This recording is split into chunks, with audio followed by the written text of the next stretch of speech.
In the ancient lands of the Near East, where prophets walked barefoot through villages, carrying words that could topple thrones, there lived a man whose name would become synonymous with flight, rebellion, and the inescapable reach of the living God. His name was Jonah, son of Amittai, a prophet of Jehovah from the small town of Gath-hepher in the northern hills of Israel. He was not unknown. He had already prophesied during the reign of Jeroboam II that Israel's borders would be restored, and that word had been fulfilled. He knew what it meant to carry the voice of God in a human throat. He understood the burden, the isolation, and the strange authority that came with being chosen. But nothing could have prepared him for what came next. And the word of the Lord came to Jonah. Arise, go to Nineveh, that great city, and cry out against it, for their wickedness has come up before me. Nineveh, the capital of Assyria, the beating heart of the most feared empire on earth. A city whose armies skinned captives alive and impaled prisoners along roads as warnings. They deported entire populations, burned temples, salted fields, and carved their victories into stone with meticulous pride.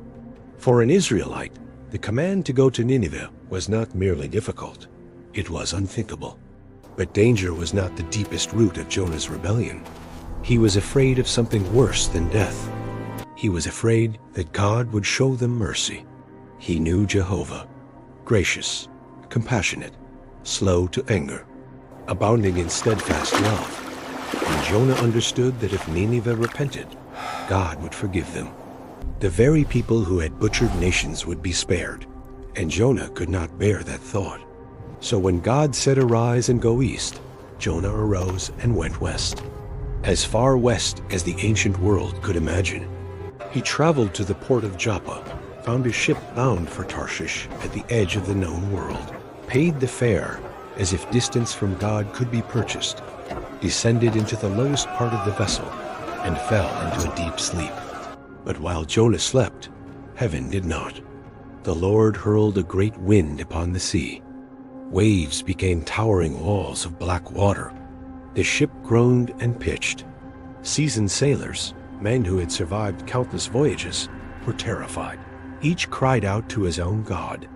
They threw cargo overboard, watching their livelihood vanish into the churning deep. And still the storm raged. The captain descended into the hold and found Jonah asleep amid the chaos. "What do you mean, sleeper?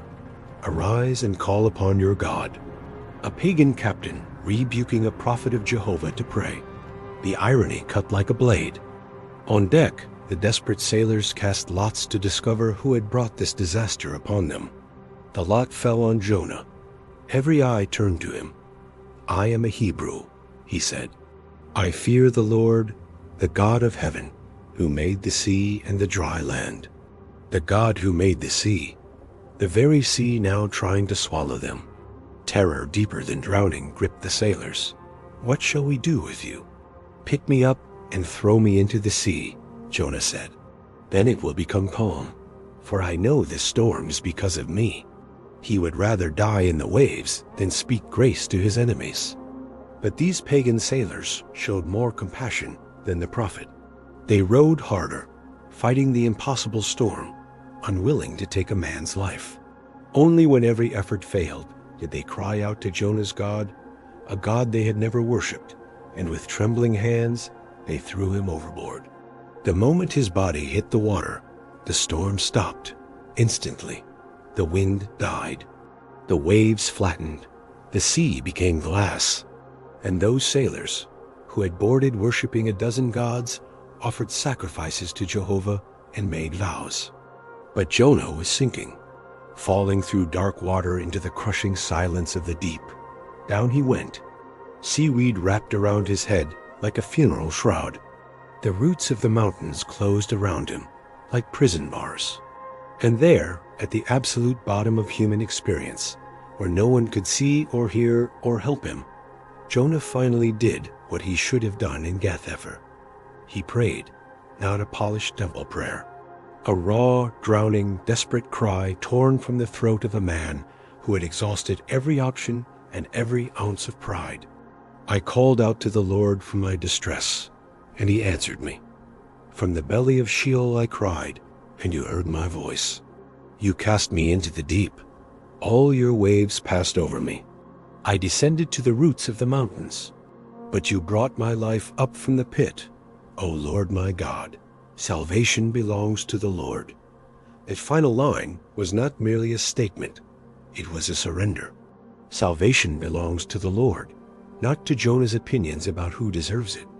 Now the Lord had prepared a great fish.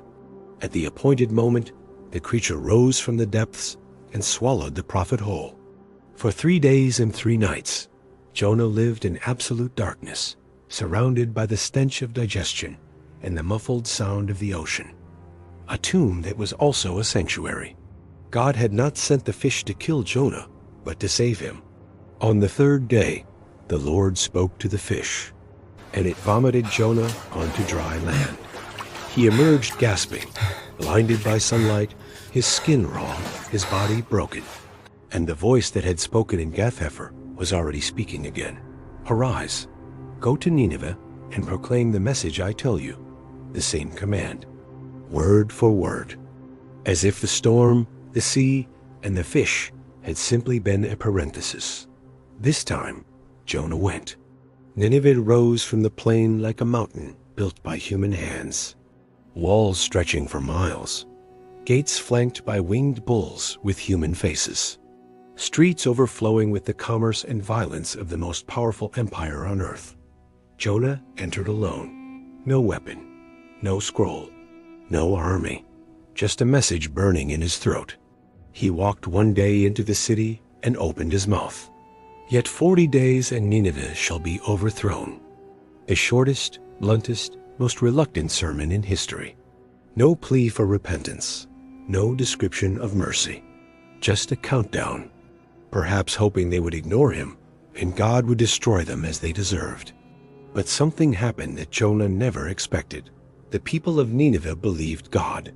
The entire city, rich and poor, stripped off their garments and put on sackcloth. They sat in ashes and wept. The news reached the king, and the most powerful man in the world rose from his throne, removed his royal robe, covered himself in sackcloth, and sat in dust. He issued a decree. Let neither man nor beast taste anything. Let everyone turn from his evil way and from the violence in his hands. Who knows? God may relent so that we do not perish. Who knows? The most humble words ever spoken by a king. And God saw what they did, how they turned from their evil way, and he relented. Nineveh was spared, and Jonah was furious. He climbed a hill east of the city and hurled his accusation at heaven. O Lord, is this not what I said when I was still home? This is why I fled to Tarshish. I knew you are gracious and merciful, slow to anger, abounding in love. Now take my life. It is better for me to die than to live. He had not run from danger. He had run from mercy. And now, watching the city stand unburned, his worst fear confirmed, he wanted to die rather than accept that God's compassion had no borders. The Lord asked quietly, "Do you do well to be angry?" Jonah did not answer. He sat on that hill, jaw clenched, eyes fixed on the city below. Then God taught his final lesson, not with thunder, but with a leaf and a worm.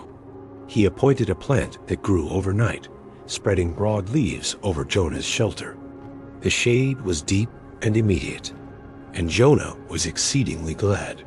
The same prophet who could not rejoice over the salvation of 120,000 people was overjoyed by the comfort of a vine.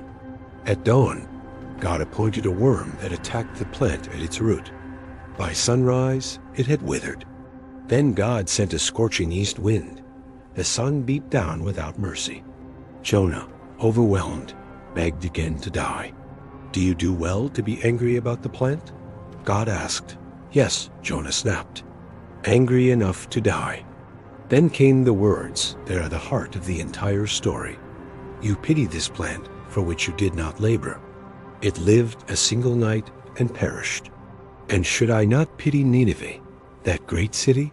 in which there are more than 120,000 people who do not know their right hand from their left, and also much cattle. You weep for a leaf, but you rage against mercy. The book ends there, with a question, no answer recorded.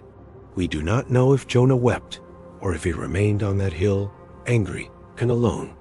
The silence is deliberate, because the question is not only for Jonah, it is for everyone who has ever drawn a circle around God's mercy and declared that certain people fall outside of it.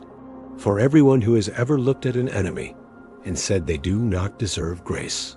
For everyone who has been more attached to personal comfort than to the salvation of others. The story of Jonah is not about a man and a fish. The fish is an instrument, not the point. The real story is about the relentless, pursuing, boundary-breaking mercy of God. A mercy that chases prophets across the sea. A mercy that reaches into the belly of death. A mercy that extends its hand to the worst city on earth and says, even you, even now, even still, you cannot outrun the one who made the road.